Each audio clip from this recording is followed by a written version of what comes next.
Hello student, good morning to everyone, and once again welcome to class 11th accountancy. Beta, our chapter is going on depreciation, and beta in this chapter we have completed the meaning of depreciation. You can say it is the meaning of depreciation means decline in the value of assets or decrease in the value of assets. फिर हमने बेटा discuss किया था different method of to calculate depreciation, written down value method as well as straight line method.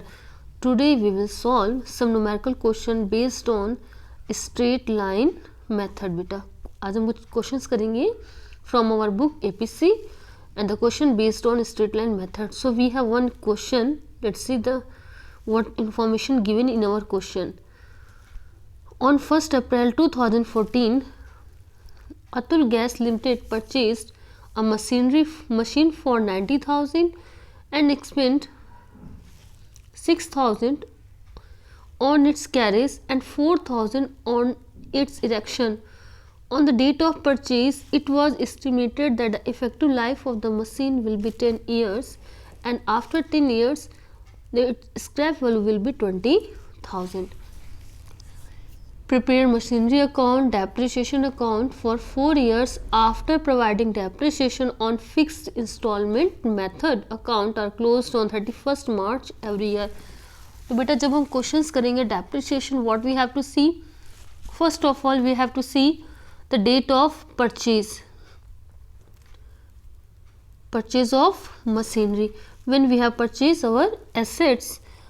Accounting year 31st March, that's mean April to 31st March.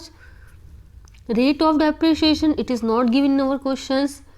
Method, it's a straight line method or written down value method. So in our question it is given depreciation will be charged on straight line method, and beta in our question rate of depreciation not given.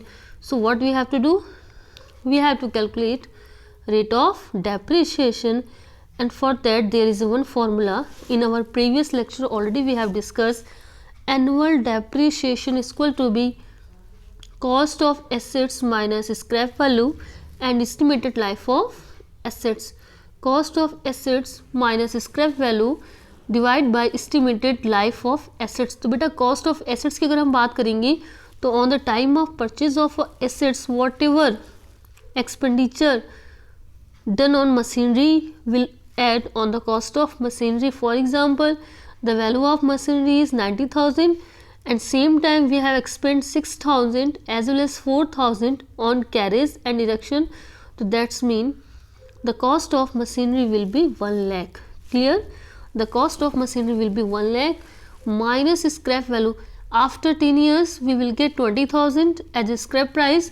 So we will minus from the cost of machinery and divide by life of the machinery, that is 10 years. So here we will get annual depreciation 8,000. Now we will calculate rate of depreciation, and formula for rate of depreciation, amount of depreciation divided by total cost multiply by 100, and here we will get 8%. So beta this formula you can use only in case of straight line method to calculate rate of depreciation. This will be common either straight line or written down, but rate of depreciation, to calculate rate of the depreciation formula will be changed. So let's see how we will do accounting treatment. Beta already I told you there are 3 methods to maintain depreciation, to record depreciation. First, when machinery account is prepared or assets account is prepared, and here in our question it is given कि prepare only machinery and depreciation account. तो हमें इसका मतलब है provision नहीं बनाना है. तो बेटा देखिए इस पर क्या गिवन है हमारे क्वेश्चंस में.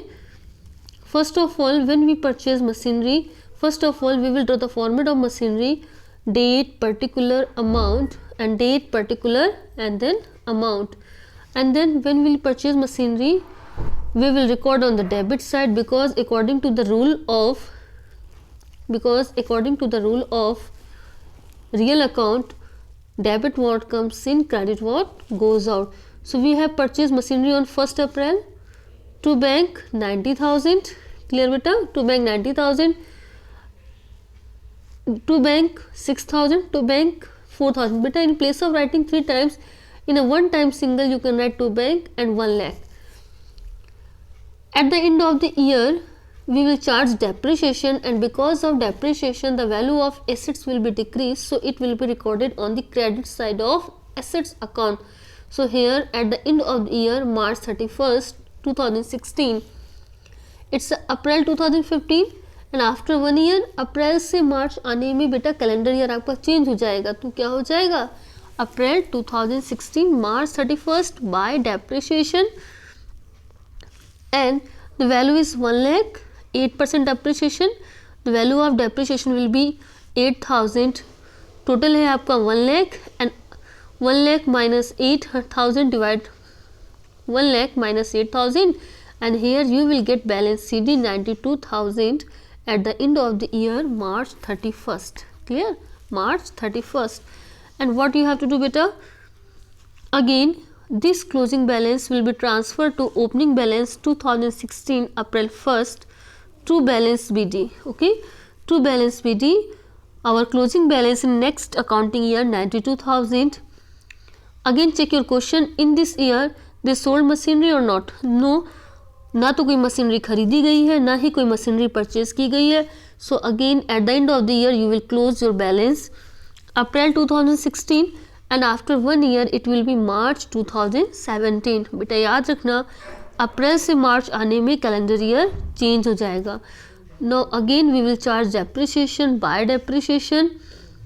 It is a straight line method. So हर बार जो डेप्रिसिएशन होगा वो कॉस्ट पर ही चार्ज होगा. Again 8,000 and here we will get closing balance 84,000. Total आपको सेम डायरेक्शंस में लगाना है बेटा, सेम लाइन में जैसा मैंने लेजर में बताया था.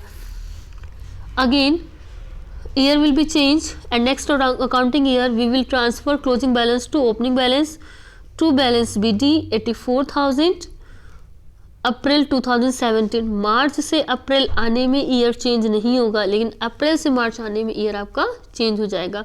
सो to balance BD again we will close our account on 31st March 2018 17 31st March 2018 by depreciation, and again depreciation will be 8,000 and remaining balance will be 76,000, and here we will get our closing balance. And again closing balance will be transferred to next year, that is seen our question 18 March 2018 to April 2018. Closing balance will be converted on opening balance 76,000. Clear beta? Again at the end of the year we will charge depreciation by depreciation 8,000 rupees. Clear? And here we will get closing balance 68,000. Again 2019 March 18 to 2000 April 2018 to मार्च 2019. और 19 के बाद अगर हम मार्च से अप्रैल में आएंगे तो बेटा ईयर आपका चेंज नहीं होगा. April 2019 here we will transfer opening closing balance into the opening balance 68,000. तो इस तरीके से हमने what is given in our question, हमने उतने सालों का रिकॉर्ड मेंटेन कर दिया. बेटा ये सबसे सिंपल क्वेश्चन है, इतना सिंपल क्वेश्चन एग्जाम में नहीं आता है, बट ये आपकी स्टार्टिंग है तो सबसे सिंपल क्वेश्चन है आपका. एंड हेयर आपने सिर्फ मशीनरी का डेप्रिसिएशन रिकॉर्ड मेंटेन किया है, लेकिन जो क्वेश्चंस का लेवल होगा उसमें क्या होगा बेटा कि मशीनरी की परचेज भी होगी, डेप्रिसिएशन भी होगा और मशीनरी की सेल भी होगी. And there will be I think more than 2 or 3 machine. You have to maintain record of 2 or 3 machines and you have to charge depreciation of 2 or 3 machine. तो आपका इतना सिंपल सा क्वेश्चन तो नहीं होगा, थोड़ा सा लेवल उसका टफ होगा. तो आई होप यू अंडरस्टैंड किस तरीके से हमने ये किया हुआ है. एक छोटा सा इलस्ट्रेशन हम और ले लेते हैं और फिर आपको समझ में आएगा. अच्छा बेटा देखिए डेप्रिसिएशन अकाउंट कैसे बनेगा, जो आपके क्वेश्चंस में पूछा गया है. डेप्रिसिएशन अकाउंट देखिए इसका फॉर्मेट. डेप्रिसिएशन अकाउंट डेप्रिसिएशन क्या एक्सपेंसेस है, ये कौन सा अकाउंट है बेटा, नॉमिनल अकाउंट है, नॉमिनल अकाउंट। क्लियर, तो इसमें रूल किसका अप्लीकेबल होगा, नॉमिनल अकाउंट का ही रूल अप्लीकेबल होगा। तो देखिए किस तरीके से हम करेंगे, date particular amount, date particular amount. बेटा जिस तरह से मैं एक ईयर का बना रही हूँ एज इट इज़ आपको बाकी ईयर का बनाना होगा। First column for date, then particular, then amount, again date particular and then amount. Depreciation, it is a nominal account, so expenses will be debited. Depreciation आप कब चार्ज कर रहे हैं, 31st मार्च एवरी ईयर। क्लियर, जो भी year होगा वो आप मेंशन कर देंगे, लिखेंगे आप यहाँ पर टू मशीनरी। क्या लिखेंगे आप, मशीनरी में लिख रहे हैं बाय डेप्रिसिएशन, तो डेप्रिसिएशन में आप लिखेंगे to machinery. Clear, and the amount of depreciation will be 8,000 and at the end of the year this depreciation will be transferred to P&L account. So 31st March बेटा जो भी year होगा वो year आप mention कर दोगे and then by statement of P&L, statement of profit and loss. Again second year 1st अप्रैल, जो भी डेट होगी आप वो डेट मेंशन कर देंगे बेटा। अगेन लिखेंगे to machinery, to machinery amount 8,000 and whole depreciation at the end of the year will be transferred to P&L, profit and loss account 8,000। तो बेटा ऐसे ही either 2 years, 3 years और 4 years जितने भी सालों का बनाना हो आप ऐसे ही बेटा बनाओगे। नेक्स्ट अगर 1 साल का आपको बनाना है तो वापस से आप क्या करेंगे, डेट के कॉलम में आप लिखेंगे, मेंशन करेंगे date,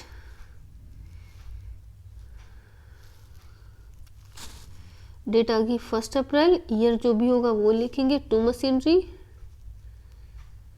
8,000 and whole depreciation will be transferred to P&L account 31st March by profit and loss account 8,000।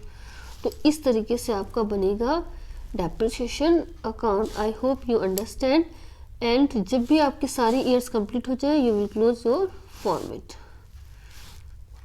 तो आई होप थोड़ा बहुत आपको समझ में आया होगा। फिर भी कोई डाउट हो तो आप मुझे कॉल कर सकते हैं, ठीक है बेटा। एक क्वेश्चन और ले लेते, छोटा सा क्वेश्चन है हमारा और देखिए उसके बाद आपको आई थिंक क्लियर हो जाएगा। On 1st April 2015, X Limited purchased a plant of machinery 43,000 and it was estimated that the effective life of the plant and machinery will be 10 years. After 10 years, the scrap will be 3,000. On 1st April 2016, the company purchased additional machine for 25,000, यानी कि एक और machine खरीदी जा रही, of which the effective life will be 15 years and scrap value 2,500. On 1st October 2017, a new machine was purchased on 12,000, of which scrap value 2,000 and effective life 20 years. Show the plant and machinery account up to 31st March 2019. कितने सालों का बनाना है, जितने सालों का कहा जाएगा उतने सालों का बनाना है। Rate of depreciation no it is not given. Method straight line method and account पर close down 31st March, that's mean accounting year हमारा अप्रैल टू मार्च है। बेटा हमारे पास 3 मशीनें यहाँ पर खरीदी गई है तो हमें तीनों मशीनों का रेट ऑफ डेप्रिसिएशन सेपरेट निकालना पड़ेगा। क्लियर, तो बेटा देखो फर्स्ट मशीन का निकालते हैं हम, तो अगेन हमारा फॉर्मूला लगेगा cost minus scrap divide by life. तो यहाँ पर देखिए कॉस्ट है 43 माइनस 3, इसमें कुछ आपकी इंस्टॉलेशन वगैरह होगी तो ऐड कर देंगे, scrap value 3000 divide by 10। So 43 minus 3 आपका जो डेप्रिसिएशन पर ईयर है 4000। Depreciation on second year 25,000 minus 2,500 scrap value and depreciation 1,500 per year. And for third machine depreciation 12,000 minus 2,000 scrap value divide by 2500 per year, ये है आपका depreciation.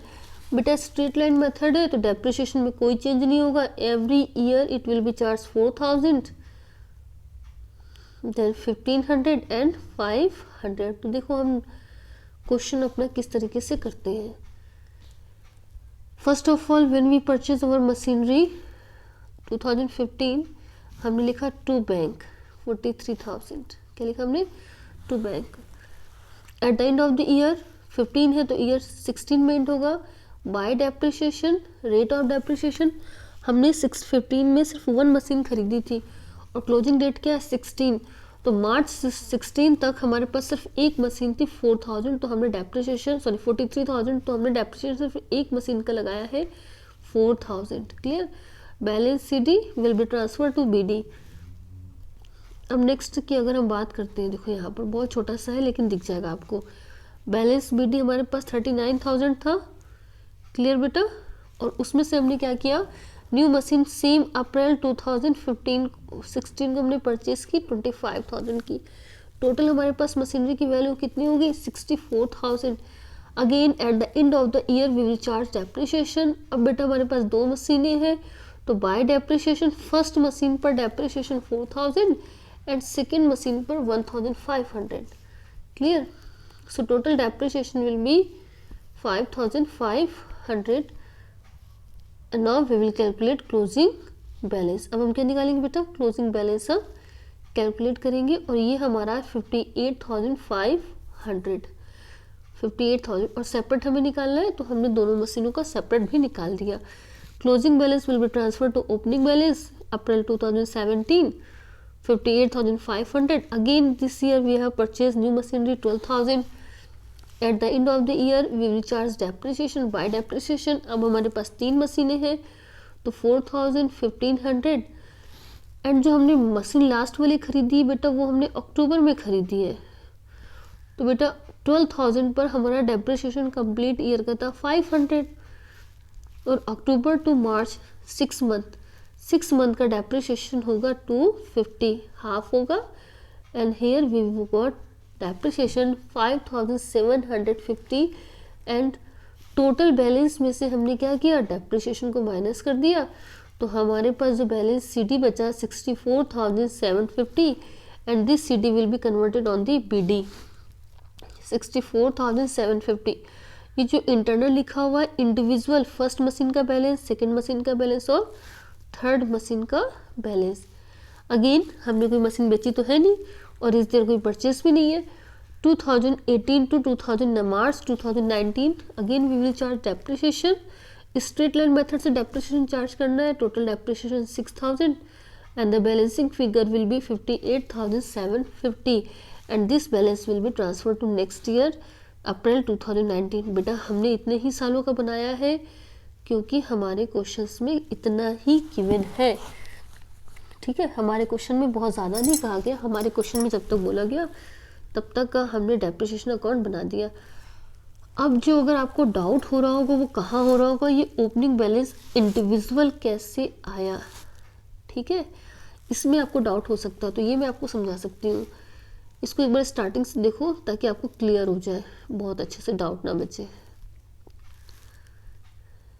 देखिए यहाँ पर first machine की 4,000 फर्स्ट ईयर में depreciation minus करने के बाद वैल्यू कितनी है 49,000। क्लियर। एंड एक और मशीन हमने खरीदी अप्रैल में ही खरीदी है तो हम फुल ईयर का डेप्रिशिएशन चार्ज करेंगे। तो बेटा देखिए फर्स्ट मशीन का डेप्रिशिएशन है 4,000 और सेकेंड मशीन का डेप्रिशिएशन है 1,500। तो हमने 39 में से 4,000 माइनस किया तो हमारे पास जो वैल्यू आई वो है 35,000 और 25,000 में से अगर हमने 1,500 माइनस किया तो हमारे पास वैल्यू आई 23,500। तो देखो बेटा यही हमने निकाला है इंटरनल बैलेंस। ठीक है, टोटल तो हमने बाहर लिख दिया लेकिन इंडिविजुअल दोनों मशीनों का टोटल कैसा है। अभी तो कोई मशीन बेच नहीं रहा तो कोई दिक्कत नहीं, लेकिन अगर मशीन सेल करेंगे तब हमें हर एक मशीन का सेपरेट बैलेंस निकालना होगा। और ऐसे ही आप नेक्स्ट ईयर में देख लो किस तरीके से किया गया। नेक्स्ट ईयर में क्या हुआ, ये ओपनिंग बैलेंस हम यहाँ पर ले आए। अगेन हमने चार्ज किया बैलेंस डेप्रिसिएशन, तो हमारे पास 3 मशीनें हो गई। क्लियर। तो बेटा फर्स्ट मशीन है हमारे पास 35,000 की, जिस पर डेप्रिसिएशन है 4,000, तो वैल्यू कितनी हो गई 31,000 की। क्लियर।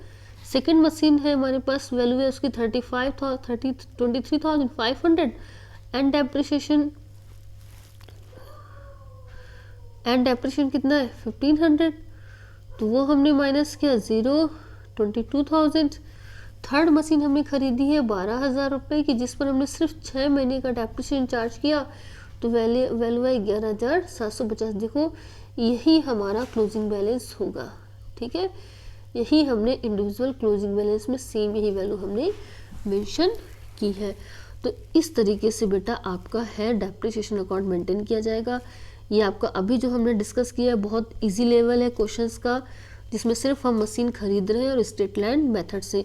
नेक्स्ट क्वेश्चंस में हम डिस्कस करेंगे when we will sell machine and how to calculate profit and loss on the time of sale of a machinery.